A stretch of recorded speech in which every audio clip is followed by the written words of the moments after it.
نورت أيامي رجعت أحلامي نورت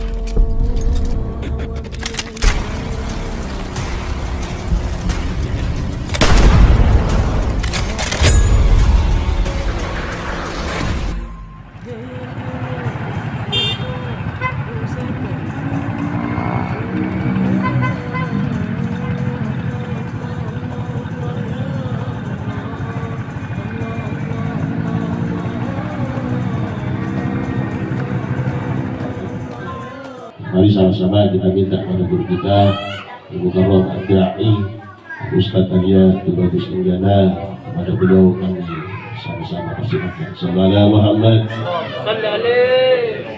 sampai jam 11.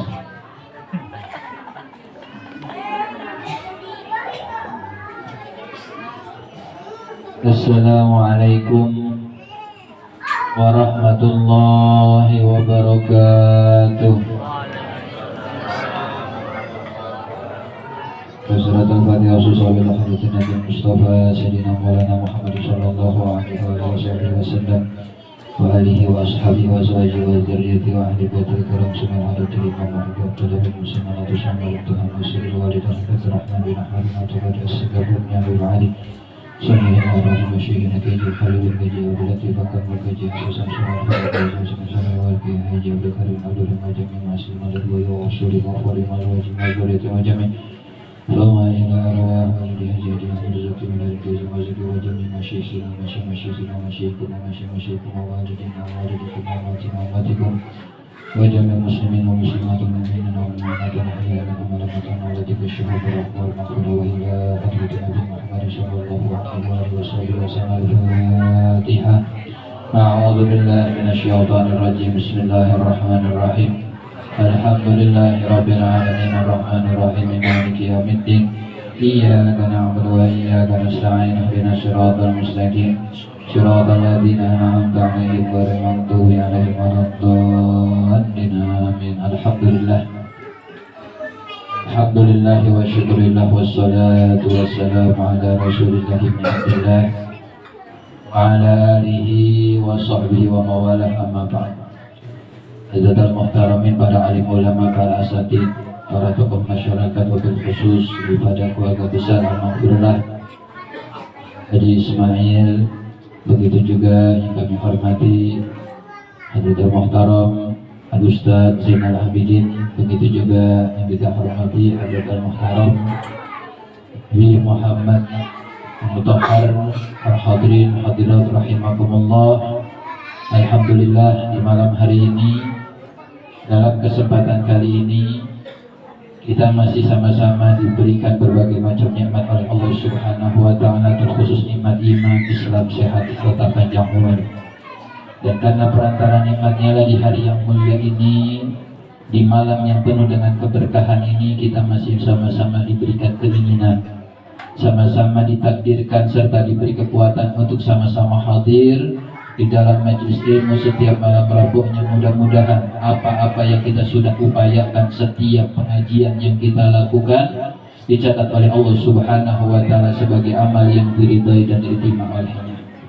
Salawat beriring salam semoga selalu tercurahkan kepada baginda junjungan alam Sayyidil Arabi wal Ajam, Sayyidina wa Maulana Muhammadin sallallahu alaihi wasallam beserta para keluarganya, sahabatnya, dan para pengikutnya hingga hari kiamat.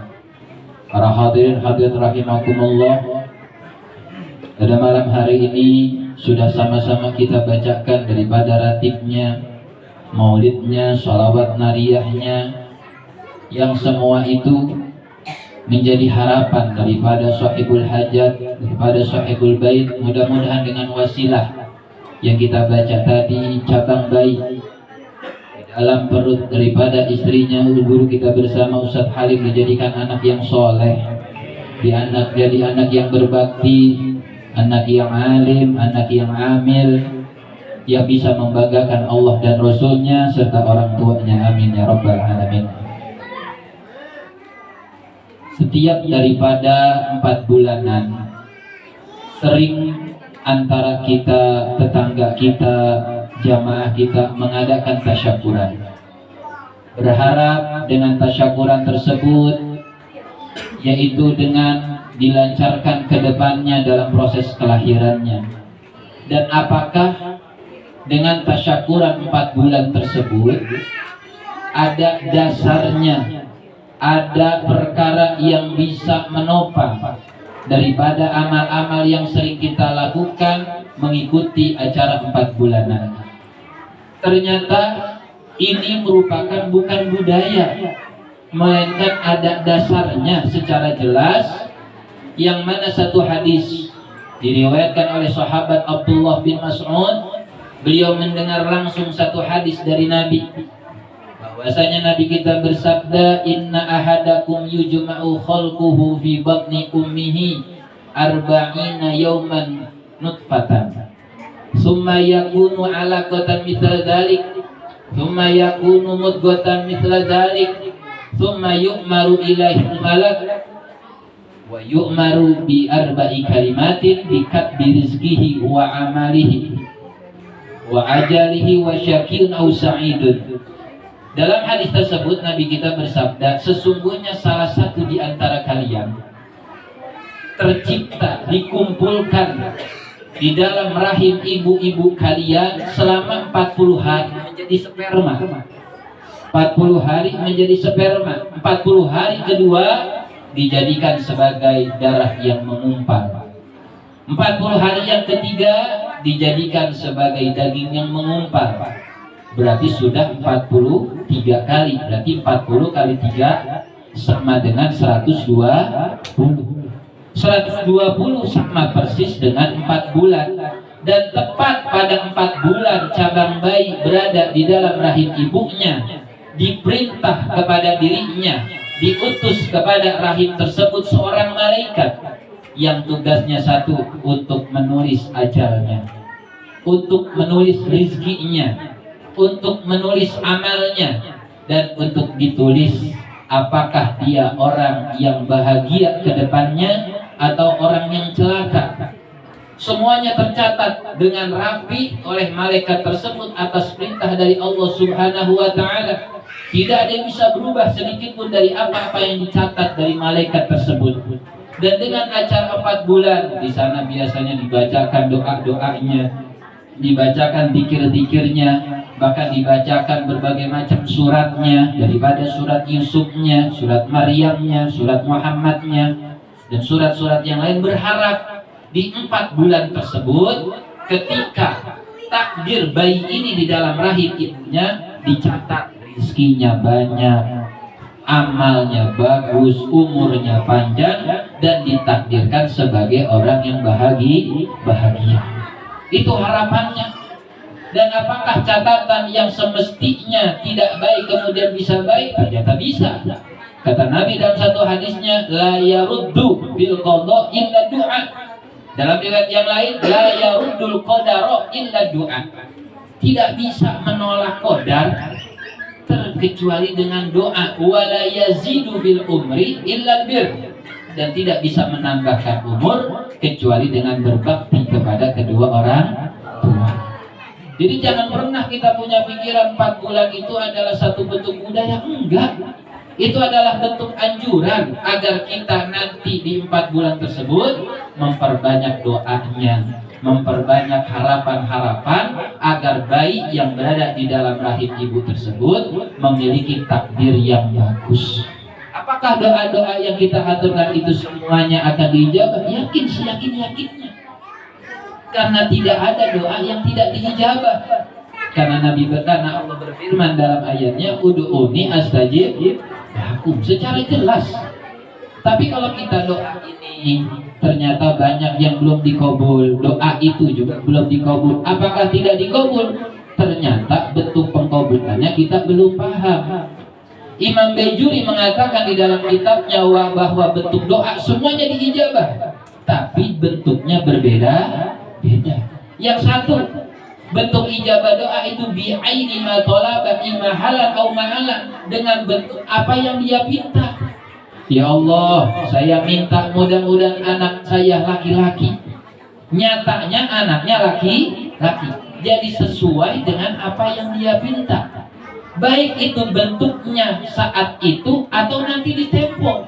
Ada seseorang dengan istrinya sampai saat ini belum berumah tangga, dia doa terus sama Allah ya, agar memiliki keturunan, ternyata belum juga, terus berusaha doa, karena nanti bentuk doa juga diijabahnya bentuknya bisa ditempo dalam waktu yang panjang. Dan kami ingat apa yang dikatakan oleh salah satu guru kami, Abdullah Ki Haji Idris Marzuki. Beliau mengatakan, ketika kita zikir, ketika kita wirid, ketika kita doa, timbul rasa bosan dalam hati kita, timbul rasa malas dalam hati kita, beliau mengatakan itulah waktu yang akan diijabah doa. Contoh, kita punya wiridan, punya keistiqomahan membaca sholawat nariyah, sebagaimana guru kita mengajarkan bahwa seminggu sekali minimal kudu hatam. Nah, ketika kita baca nariyah setiap minggunya 4444, minggu kedua kita baca, minggu ketiga kita baca, terus berlanjut sampai setahun, tiba-tiba ada dalam hati kita minggu itu malas, timbul berat. Guru kami mengajarkan itulah saatnya doa kita akan diijabah. Lawan malasnya, lawan itu kita ketidakinginannya, karena itulah saat Allah akan mengijabah doa. Begitupun kita kalau punya istiqomah ziarah, contoh kecil, ziarah ke Nabi Abdullah bin Muhsin setiap malam Rabunya, kita istiqomah ziarah terus setiap malam Rabunya. Timbul malam Rabu dalam satu waktu malas dalam hati kita, ternyata ketika datang keadaan seperti itu lawan, karena saat itu Allah akan mengijabah doa kita. Tapi kalau kita turutin malesnya, turutin ketidakinginan kita, sudah batal apa yang sudah kita amalkan. Jadi yang mahal adalah istiqomahnya. Itu yang pertama. Yang kedua adalah bi khairin mimma talaba, dengan sesuatu yang lebih bagus dari apa yang diminta. Ya Allah, saya minta anak laki-laki, nyatanya dikasih anak perempuan. Apakah anak perempuan ini bukan bentuk ijabah doa? Ternyata bentuk ijabah doa. Anak perempuan yang diberikan kepada kita dari Allah ternyata lebih bisa kita urus, lebih bisa kita didik daripada anak laki-laki. Yang ketiga, bentuk ijabah doa adalah bid'ah idurrid, dengan terhindarnya bahaya. Ya Allah, saya minta mudah-mudahan rezeki saya banyak, nyatanya rezekinya sedikit.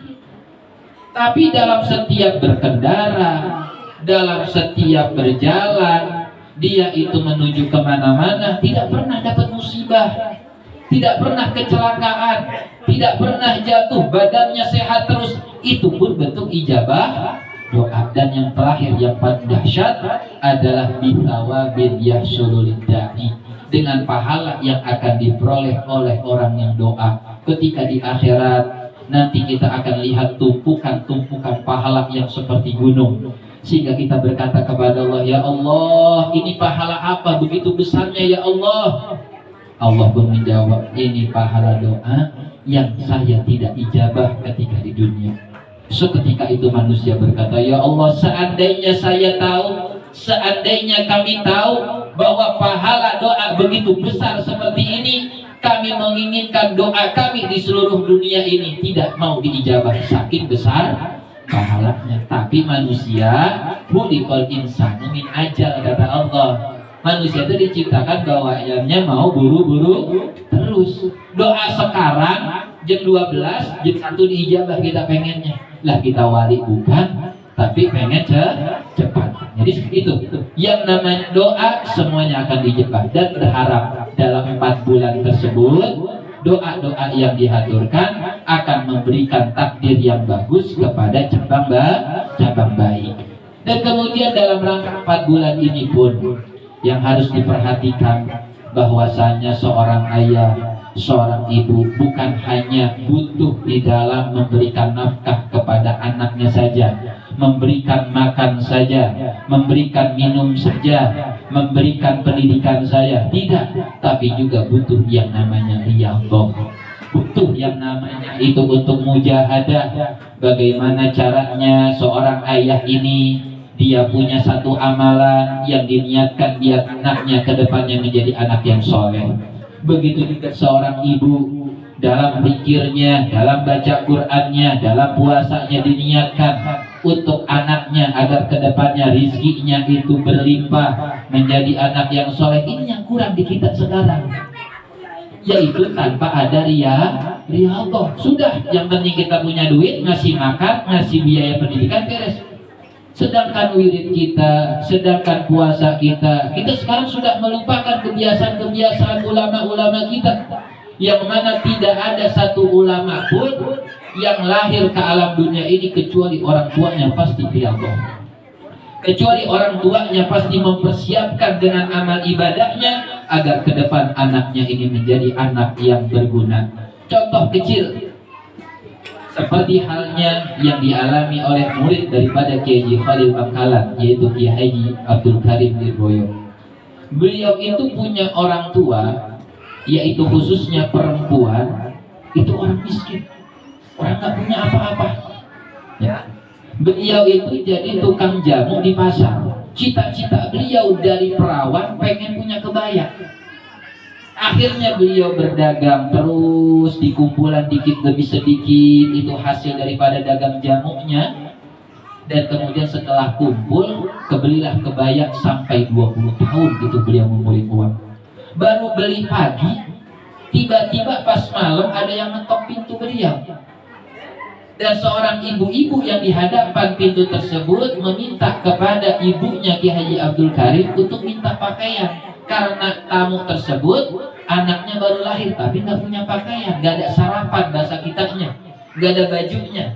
Dengan rela, dengan ridho, kebaya yang dulu dicita-citakan 20 tahun sebelumnya dikasih kepada ibu-ibu tersebut dengan niat, ya Allah, mudah-mudahan dengan bentuk sedekah kebaya ini yang saya cita-citakan dari dulu, yang saya senangi dari dulu, yang saya harapkan dari dulu, mudah-mudahan menjadi wasilah agar ke depan anak saya bisa berguna, bisa jadi orang alim, bisa jadi orang yang bermanfaat. Ternyata lahirlah seorang ulama besar, pendiri pesantren Kiai Haji Abdul Karim.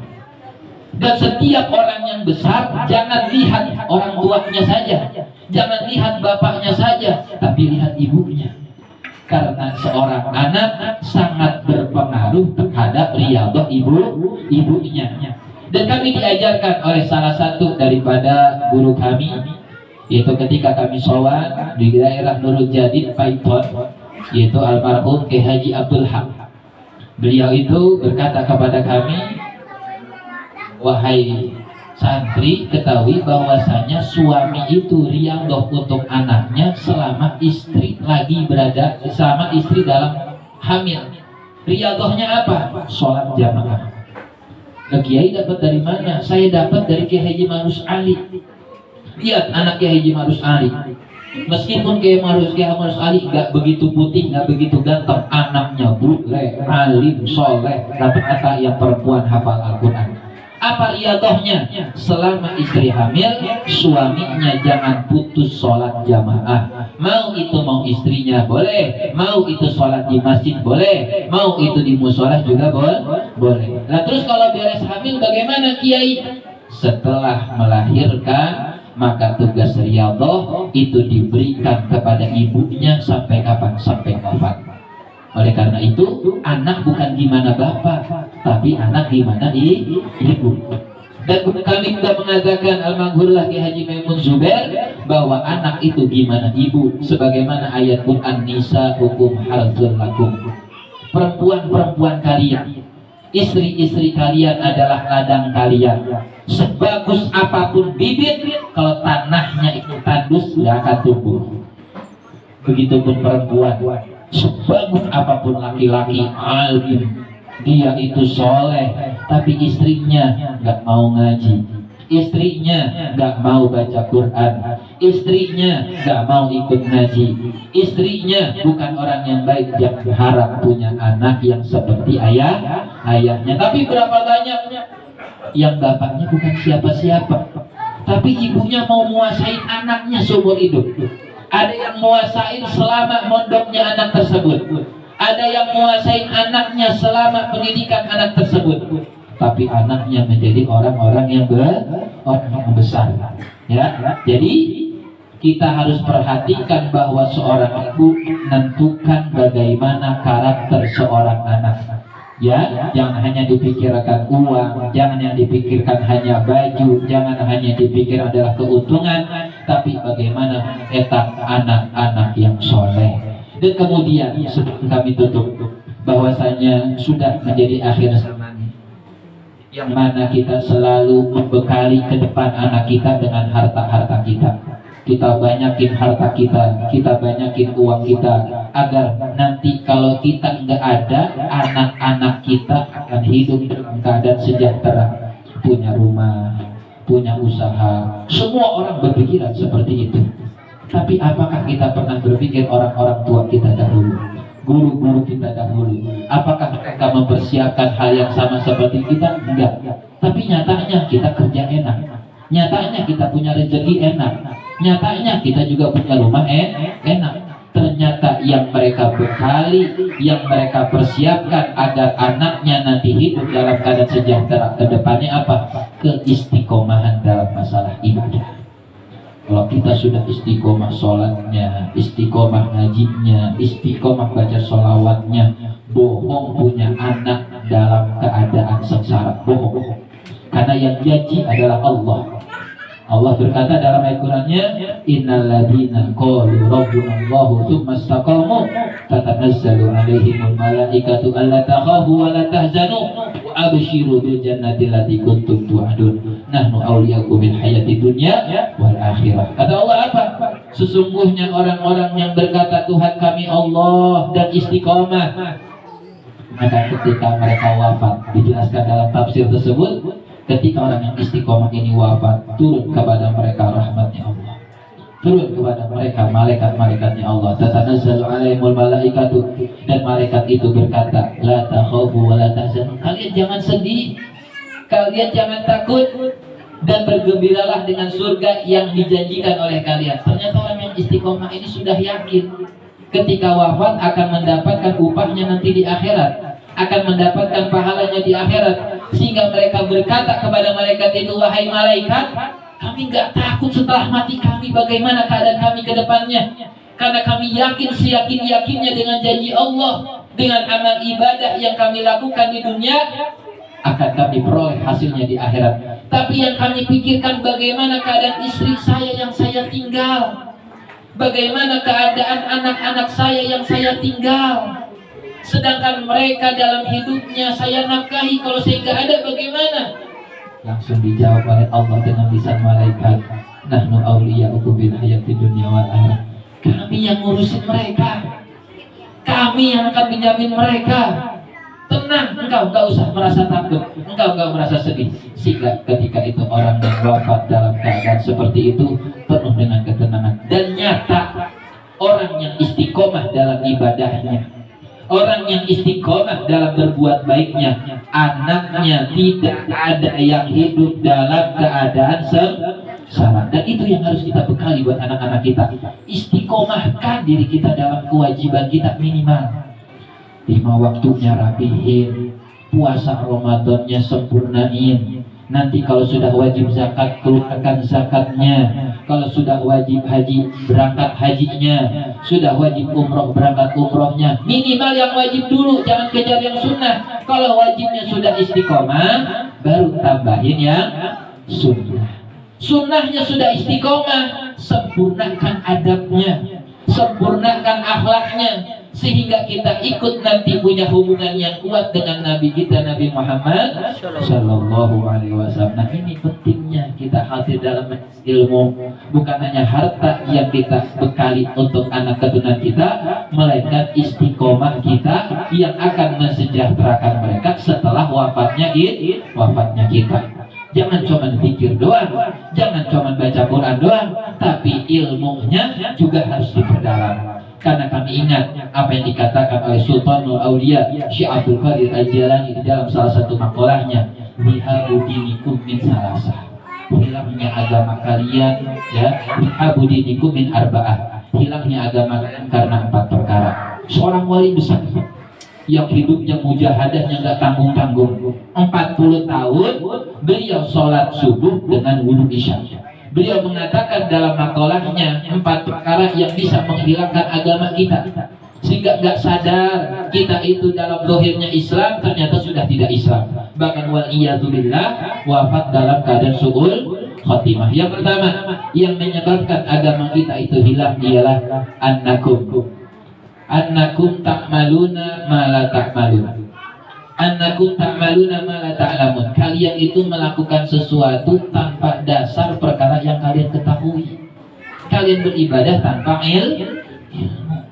Salatnya, wudunya, segala macam ibadah nggak pakai ilmu, nggak sadar. Ketika hanya dikasih rajin doang dalam ibadah tapi nggak mau ngaji, nggak mau hadir di majelis ilmu, ternyata itu juga yang bisa menghilangkan agama kita. Itu yang pertama, beribadah tanpa dasar ilmu. Yang kedua, annakum la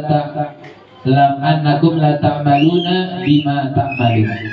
Kalian itu tidak mengamalkan sesuatu yang sudah kalian ketahui. Setiap malam Rabuhnya kita ngaji, tahu wudhu seperti ini, tahu sholat seperti ini, tahu ghibah itu dosa, tahu itu bohong dosa, tapi kita praktekin.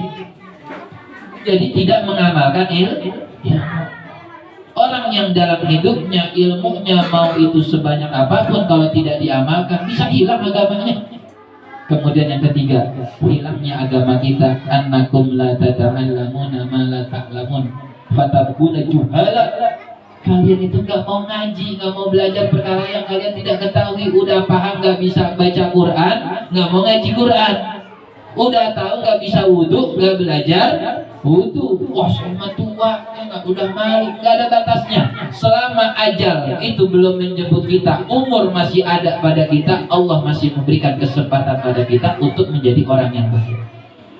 Ya, jadi ketika kita nggak mau mempelajari sesuatu yang kita tidak pahami sehingga kita jadi orang yang bodoh, maka itu bisa juga menghilangkan agama kita. Dan yang keempat, yang lebih dahsyat lagi, annakum tamna'una man ta'allama ma la ya'lamun. Kalian itu melarang orang yang mau ngaji perkara yang mereka tidak ketahui. Sudah nggak ngaji, ngelarang, menyegah orang buat ngaji. Jangan ngaji sama dia, jangan ngaji sama ustadz itu, jangan ngaji sama kiai itu, jangan ngaji sama habib itu. Nah, ini orang yang akan celaka nanti ketika dia sudah nggak ngaji tapi juga mencegah orang lain buat ngaji. Alhamdulillah kita yang sudah pengen dikasih kekuatan setiap malam Rabuhnya untuk hadir di majelis ilmu. Mudah-mudahan dengan wasilah ratibnya, wasilah maulidnya, wasilah sholawat nariyahnya, wasilah daripada guru-guru kita, dari apa-apa yang kita hajatkan selama ini, mudah-mudahan dikabul oleh Allah Subhanahu wa Ta'ala. Diberkahkan rizki kita, diperbanyak rizki kita, diberkahkan keluarga kita, diberkahkan keturunan-keturunan kita, dan mudah-mudahan dengan wasilah apa yang kita sudah upayakan, Allah senantiasa menghilangkan kesusahan kita, menghilangkan kesedihan kita, melunasi hutang-hutang kita, mengabulkan hajat-hajat kita, dan apabila sudah tiba masanya, mudah-mudahan Allah wafatkan kita semua dalam keadaan husnul khatimah. Dan mudah-mudahan dengan apa-apa yang kita sudah upayakan dan wasilah baca suratul Fatihah, mudah-mudahan daripada cabang bayi yang berada di dalam rahim istrinya Ustaz Halim mudah-mudahan dijadikan anak yang soleh, anak yang berbakti, anak yang alim, anak yang amil, dan mudah-mudahan disehatkan selalu ibunya, disehatkan selalu cabang bayinya, dimudahkan ke depannya dalam proses lahirnya, ala hadinya wa la kunyatin salihah jamiatin khairatun wal akhirah wa ila hadratin Nabi Muhammad sallallahu alaihi wasallam. Al-Fatihah. A'udzubillahi minasyaitonir rajim. Bismillahirrahmanirrahim. Alhamdulillahirabbil alamin arrahmanir rahim maliki yaumiddin. Iyyaka na'budu wa iyyaka nasta'in ihdinas siratal mustaqim siratal ladzina an'amta 'alaihim ghairil maghdubi 'alaihim waladdallin. Amin. Assalamualaikum warahmatullahi wabarakatuh.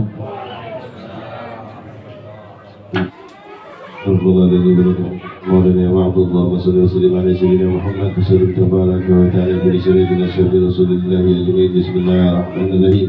الحمد لله رب العالمين حمدا الزاكرين حمدا الناعمين حمدا يافي نعمه ويكافي مزيدا يا ربنا لك الحمد كما ينبغي لجلال وجهك الكريم ولعظيم سلطانك اللهم صل وسلم على سيدنا محمد في الاولين والاخرين وصل وسلم على سيدنا محمد في الانبياء والمرسلين وصل وسلم على سيدنا محمد حتى تنزل الارض ومن عليها وانت خير الوارثين ولما نظم الفكر من نار الاوصاف المحمديه وقودا توجهت الى الله متوسلا بسيد وحبيبك محمد صلى الله عليه وسلم يجعل سعي به مشكورا وفعلي به محمودا ويكتب اعمالي في الاعمال المقبوله اللهم انا نرى المنفع عملك الخاصه فلا تحرمنا وزرنا جميله هي وسيلتنا اليك فلا تخيبنا امنا بك ورسولك ما جاء به من الدين وتوجهنا به اليك مستشفعين ان تقابل المذنب منا بالغفران والمسيء بالاحسان وساعنا بالمساء والمعمل بمعمل وان تجعل ممن نصر هذا الحبيب وأزره ووالاه وظهره ومضى بركاته وسر بجهد أولادنا ووالدينا وأهل كترنا ووالدينا وجميع المسلمين والمسلمات والمؤمنين والمؤمنات بجميع جهد ما يتدين القوي جميل الطالب منصورا وعلما إسلام الإيمان بهذه مأمورا فأدان وصورا وسر اللهم كربة المكروب والدي بين المدين وغفر للمذنبين وتقبل توبة التائبين وانصر رحمتك على عبادك المؤمنين أجمعين ربي شر المعتدين والظالمين ومسد الأدب ولاة الحكيم جميع أوائل الأقدار وإلهم من أيديهم إنك لسنا المعدلين من المنافقين والكفار وكأن يا ربي في الحجاج من جميع البلايا وبالهز المجد من الذنوب والخطايا بك في الأمان بطاعتك وسلك في خدمتك قائمين وإذا توفيتنا فتوفنا مسلمين مؤمنين واختم لنا من جميع خير الأجمعين اللهم أجرنا من الدار وأجرنا من غيبة اللهم أجرنا من الابتلاء وأجرنا من الابتلاء اللهم أجرنا من الغار أوفارها من شيء فامنا ورزقنا من أخلاق ديابها من أزيك زالها من آفاتك من الدنيا خيرها من الآخرة نعيمها يا مولانا يا مجيب يا هادي يا يجيب توصلنا إليك بالحبيب فقه حاجاتنا قريب وصلى وسلم على هذا الحبيب المحبوب للأجسام والأرواح والقلوب ولا أن وسلم من إليه منصور وآخر دعوانا الحمد لله رب العالمين بسر الفاتحة. بسم الله رب العالمين الرحمن الرحيم مالك يوم الدين إياك نعبد وإياك نستعين اهدنا الصراط المستقيم الذين أنعمت عليهم غير المغضوب عليهم ولا الضالين آمين يا رب العالمين. هدانا الله وإياكم أجمعين. Assalamualaikum warahmatullahi taala wabarakatuh.